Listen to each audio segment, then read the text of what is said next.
کہا یہ قبلہ ہے، انہوں نے کہا برزخ ہے، منکر نکیر ہے، کرامن کاتبین ہے. ارے انہوں نے جو کہا ہم نے دیکھا کچھ نہیں، گواہی دیتے ہیں اشہد ان لا الہ الا اللہ، اس کو دیکھا نہیں، گواہی دیتے ہیں ان کی رسالت کی.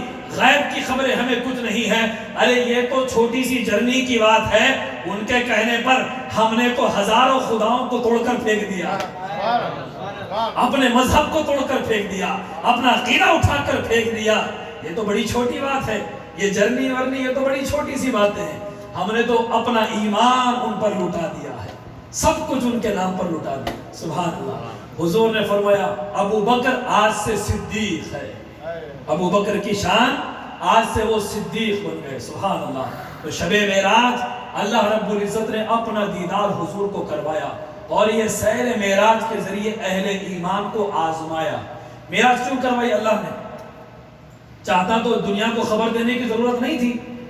اللہ پاک پہلے اسلام شروع ہو رہا بڑی مشکل سے چل رہا تھا، لوگوں کو بتلا کر خبر دے کر سبحان الذی اسری بعبدہ کی آیتیں بھیج دی.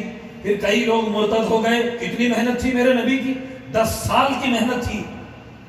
ہم ہوتے تو ڈس اپوائنٹ ہو کر راستہ بدل لیتے، مگر وہ خدا کا سچا نبی.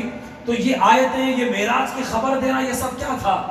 وَمَا جَعَلْنَا الرُّؤْيَا الَّتِي أَرَيْنَاكَ إِلَّا فِتْنَةً لِلنَّاسِ. سورۃ بنی اسرائیل میں اللہ فرماتے ہیں یہ جو ہم نے آپ کو دکھایا ہے صرف اس لیے لوگوں کو جانچ لیں، ٹیسٹ کر لیں. اللہ کی بارگاہ سے ایمان فری میں نہیں ملتا، ایمان دیا جاتا ہے، پھر مومن بننے کے بعد آزمایا بھی جاتا ہے. لوگ آسان سمجھتے ہیں مسلمان ہونا، اتنا آسان نہیں ہے مسلمان ہونا. قرآن کہتا ہے سورۃ العنکبوت کی ابتدائی آیتوں میں، کیا لوگ یہ سمجھتے ہیں کہ انہوں نے کہا ہم ایمان لائے ان کو چھوڑ دیا جائے گا؟ وہ کہہ دیے کہ ہم ایمان لائے بس ان کو آزمایا نہیں جائے گا. احسب الناس ان يتركوا ان يقولوا آمنا وهم لا يفتنون. آزمائیں گے نہیں ہم؟ ارے ہم آزمائیں گے. اللہ کبھی بھی آزماتا ہے. ہم دنیا میں اس کے ہاتھوں کی، قدرت کے ہاتھوں کی کٹ پتلیاں ہیں. ایمان میں آزمایا جاتا ہے. معراج کے ذریعے اس وقت کے مسلمانوں کو اللہ نے آزمایا تھا. قبلہ بدل کر نماز کی حالت میں صحابہ کو اللہ نے آزمایا تھا. نماز عصر قضا کروا کر علی کو آزمایا تھا. حدیبیہ میں عثمان کو آزمایا تھا. سامعین ذی وقار، آزمائشیں مسلسل آتی رہتی ہیں. اہل ایمان میں متقی کون ہے، ایمان والے کون ہیں، یہ جاننا ہو تو آپ کو بارگاہ مصطفیٰ میں آنا ہوگا. اللہ کے نبی پیارے مصطفیٰ، یہاں اللہ کہتا ہے اے لوگو، ایمان والو، اپنی آواز نبی کی آواز سے اونچی نہیں کرنا. نبی کے بارے میں یہ وہ کہنا تو دور کی بات ہے، جہاں میرے نبی ہیں ذرا سی آواز اونچی کرو گے تمہارے سارے اعمال کو غارت کر دوں گا. یہ تمہارے سجدے، تمہارے حج، تمہارے جہاد، تمہاری تبلیغیں، ان تحبط اعمالکم وانتم لا تشعرون، تمہیں خبر تک ہونے نہیں دوں گا چونکہ تم نے میرے مصطفیٰ کی بارگاہ میں آواز اونچی کر دی. بے ادبی کرنا، گستاخی کرنا تو دور کی بات ہے. آگے ارشاد فرمایا کہ جو لوگ نبی کی بارگاہ میں اپنی آواز کو پست کرتے ہیں اللہ نے ان کے دلوں کو تقوی سے بھر دیا ہے. سورۃ الحجرات، ان الذين يغضون اصواتهم عند رسول الله اولئك الذين امتحن الله قلوبهم للتقوى لهم مغفرة واجر عظیم. مغفرت انہی کے لیے ہے، بڑا اجر ان کے لیے ہے. کن کے لیے؟ جو اپنی آواز نبی کی بارگاہ میں پست کرتے ہیں. یہاں ذرا سی آواز بلند ہوئی، وہ جو حج کر کے آئے ہو مکہ میں، طواف کر کے آئے ہو مکہ میں، قربانی دے کر آئے ہو مینا میں، مدینے میں اب آئے ہو تو سنو، یہاں اتنی بے ادبی کرو گے حج بھی جائے گا، قربانی بھی جائے گی، زندگی بھر کے سجدے بھی جائیں گے. یہ ہے باب مصطفیٰ. لازم ہے اے دل احتیاط، ہر تڑپ میں بھی تجھے کرنی ہے شامل احتیاط. شاعر کہتا ہے اللہ اکبر، سنبھل کر پاؤں رکھنا حاجیوں شہر مدینہ ہے.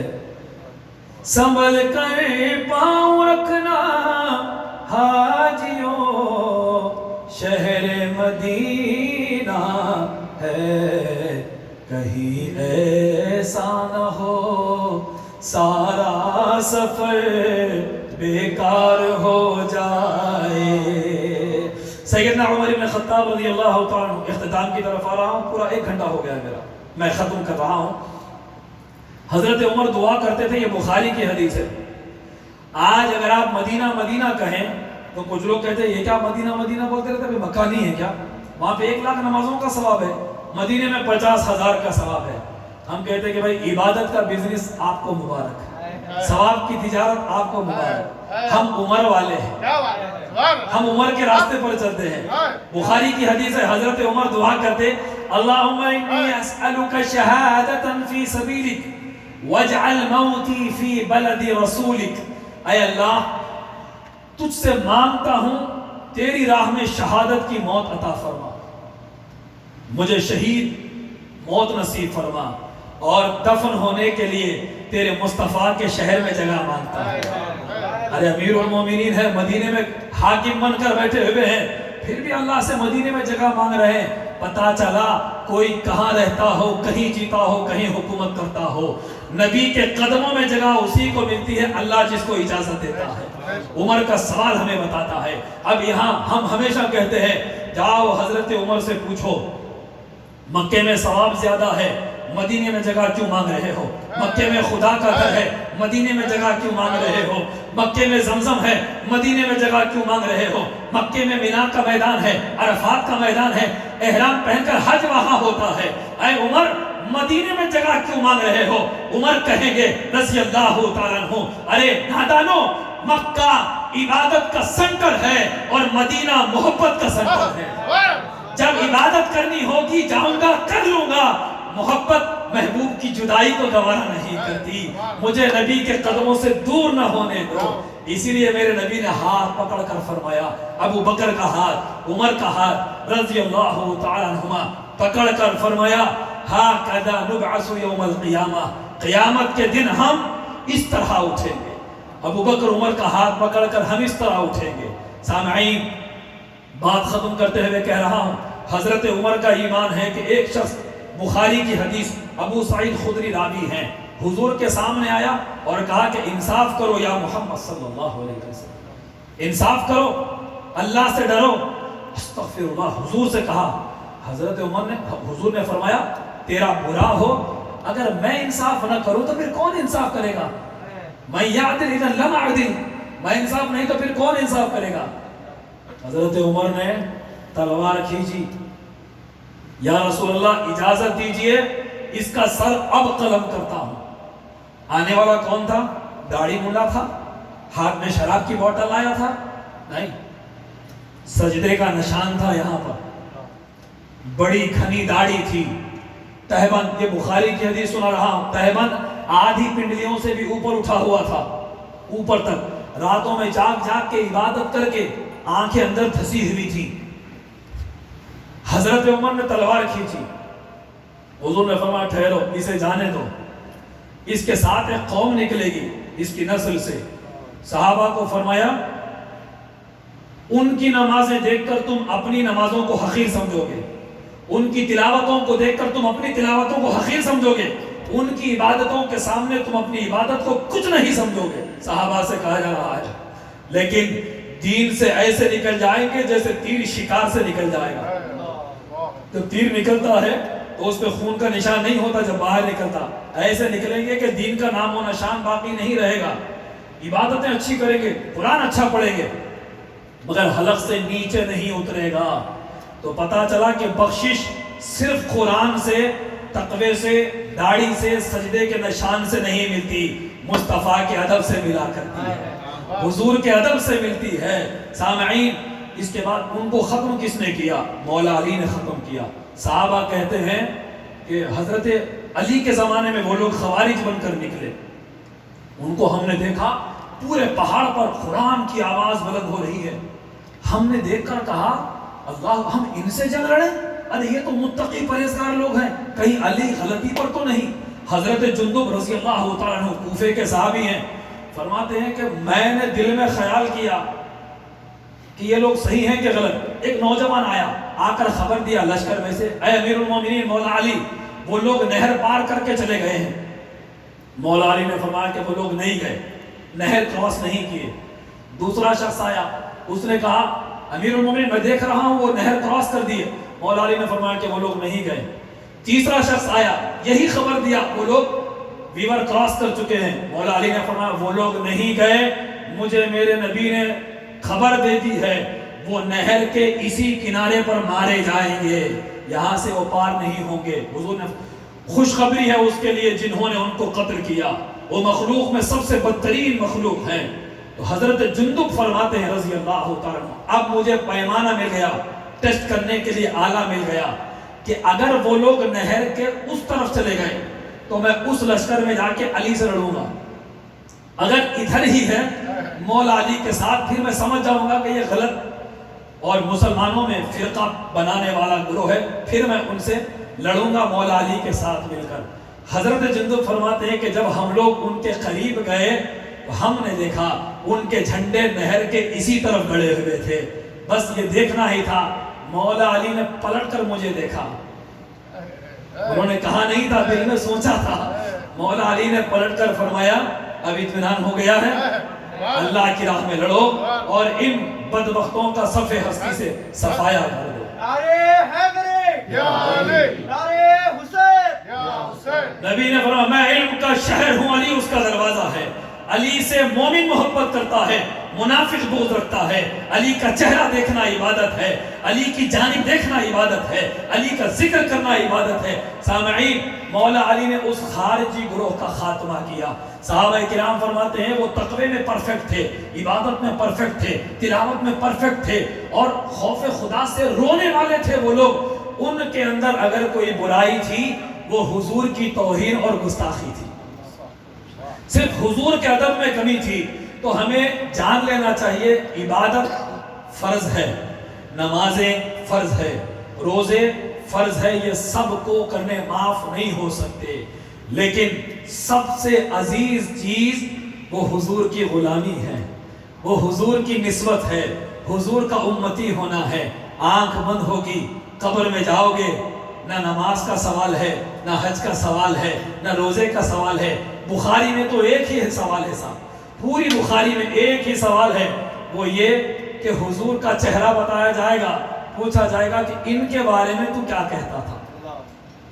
ما کنت تقول فی حق هذا الرجل، بس نماز نہیں، نمازیں بہت پڑھتا تھا وہ سوال نہیں ہے، روزے بہت رکھتا تھا اچھی بات ہے، مگر یہاں وہ سوال نہیں، ان کے بارے میں کیا کہتا تھا۔ تو قبر میں جب ہم جائیں گے حضور کی نسبت سے سوال ہوگا، محشر کا میدان ہوگا، لوگ کیا کریں گے میدان محشر میں؟ سامعین ہم کیا کریں گے؟ ارے ہم پوری انسانیت کیا کرے گی؟ اللہ جلال میں ہوں گے، لمن الملک اليوم، آج کس کی بادشاہت ہے، اعلان ہو، سب کانپ رہے ہوں گے، کسی کی جرأت نہ ہوگی، پورے لوگ ملیں گے، جلوس تیار ہوگا، حضرت آدم کے پاس جائیں گے، اے آدم استغاثوا بآدم، حضرت آدم سے مدد مانگیں گے، وہ کہیں گے اذهبوا الى غیری، آگے جاؤ، حضرت نوح کہیں گے آگے جاؤ، حضرت ابراہیم آگے جاؤ، ہر نبی آگے بھیجے گا، حضرت عیسیٰ فرمائیں گے اذهبوا الى محمد صلی اللہ علیہ وسلم، جاؤ تمہارا دکھ کا مداوا محمد عربی کے پاس ہے۔ جب سب لوگ حضور کے پاس جائیں گے میرے نبی کیا فرمائیں گے؟ انا لہا، انا لہا، ہاں میں ہی اس کام کے لیے ہوں، میں ہی شفاعت کروں گا۔ میرے آقا سجدے میں جائیں گے، اب اس سے پہلے انسانیت کیا کہے گی جا کر؟ جو بھی الفاظ ہوں گے عربی بولیں گے، سب لوگ عربی میں بولیں گے، مگر یہاں پر ایک شاعر نے اردو میں ٹرانسلیشن کیا ہے، شعر میں بچپن سے آپ بھی سنتے ہیں، مجھے یہاں جوائنٹ کرنے دیجئے۔ لوگ روتے روتے جائیں گے، کیا کہیں گے؟ بھر دو جھولی میری یا محمد، لوٹ کر میں نہ جاؤں گا خالی، سب مل کر بھر دو جھولی میری یا محمد، لوٹ کر میں نہ جاؤں گا۔ ارے جھولی بھرتا اللہ ہی ہے، مگر قیامت کے دن اختیار صرف مصطفیٰ کے ہاتھ میں ہوگا۔ اللہ نے قانون ہی یہ بنایا ہے، آج ڈائریکٹ نہیں، آج ہم جلال میں ہیں، منانا ہو مصطفیٰ کی بارگاہ میں جاؤ. اللہ نے ذریعہ مصطفیٰ کو بنایا. ایمان اللہ چاہتا تو ڈائریکٹ دے سکتا تھا, قرآن اللہ چاہتا تو ڈائریکٹ دے سکتا تھا. اگر وہ چاہے تو قیامت تک روز ایک کتاب ہر انسان کے سرہانے ہوگی, مگر اللہ نے نظام یہی بنایا, جو مصطفیٰ کو مانے گا وہ مجھے مانے گا. ختم کر رہا ہوں 10 منٹ سے کہتے ہوئے. حضرت عمر سے کوئی پوچھو کعبے سے ہدایت ملتی ہے؟ ہدایت کے بعد کعبہ ملتا ہے, کعبے سے ہدایت نہیں ملتی. حضرت عمر کعبے کا طواف کرتے ہیں, زمزم کا پانی پیتے ہیں, لیکن تلوار لے کر نبی کو مارنے کے لیے جا رہے ہیں. نبی کی بارگاہ میں آئے, تلوار قدموں میں رکھی, نبی کا کلمہ پڑھا, تو عمر یہی کہیں گے کہ آؤ کعبے سے مدینے میں خدا ملتا ہے. خدا یہاں ملتا ہے, جسے مصطفیٰ ملتے ہیں اسے کعبہ ملا کرتا ہے. ہمارا قبلہ حضور, ہمارا ایمان مصطفیٰ, ہمارا دین مصطفیٰ ہے. اس نسبت کو سوا ہمارے پاس کچھ نہیں ہے, بس یہی ایک نسبت ہے. نوجوانوں سے میں ملتجی ہوں, قیامت میں آپ کی قبر میں محمد خان قادری آنے والا نہیں ہے, آپ کی قبر میں کوئی مولانا نہیں آئیں گے.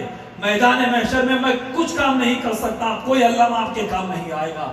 ایک نسبت کام آئے گی, مدینے والے کی نسبت ہے, ایک ہی نسبت ہے, اس کے سوا ہمارے پاس کچھ نہیں ہے. بس اسی کو ہمیں سنبھالے رکھنا ہے. سامعین, اللہ کی بارگاہ میں ہم دعا کرتے ہیں کہ مولا تعالی ہمیں نسبت مصطفیٰ میں کمال نصیب فرمائے, ہمیں ادب مصطفیٰ نصیب فرمائے, ہمیں اطاعت مصطفیٰ نصیب فرمائے, ہمیں اتباع مصطفیٰ نصیب فرمائے. اللہ پاک ہم جہاں پر جاتے ہیں مولا, ہمیں وہاں دین کا علم بردار بنا دے. مولا ہمیں دین کا خدمت گزار بنا. مدینے سے جو شمع روشن ہوئی ہے, اس شمع کو مغرب کے کونے کونے میں ہمیں اس لو کو پہنچانے کی توفیق نصیب فرما. جس دین کے لیے خلفائے راشدین نے قربانیاں دی, پنجتن پاک نے قربانیاں دی, امام حسین نے اپنے کنبے کو لٹا دیا, ائمہ اہل بیت اطہار نے قید و بند کی صعوبتیں, شہادت کے جام نوش کیے ہیں. مولا ہمیں اس دین کی خاطر جلا, اس دین پر مرنے کی توفیق دے. مولا ہمیں معیشت میں, نوکریوں میں اتنا, دنیا داری میں اتنا نہ پھنسا دے کہ ہم تیرا ذکر بھول جائیں. مولا تو نے جو ہمیں معاشی ذریعہ دیا ہے اس میں برکت دے دے. مولا ہمیں حاسدین کے حسد سے, شریروں کے شر سے بچا. ہماری جابز میں ترقی دے, ہمارے بزنس میں ترقی دے, ہماری نیند میں برکت دے. مولا ہم بستر پر جاتے ہیں تو ایسی پوجا کرتے ہیں کہ تیری بارگاہ میں سجدہ کرنے سے سرکش ہو جاتے ہیں. ہم جتنی بھی دیر سوئیں برکت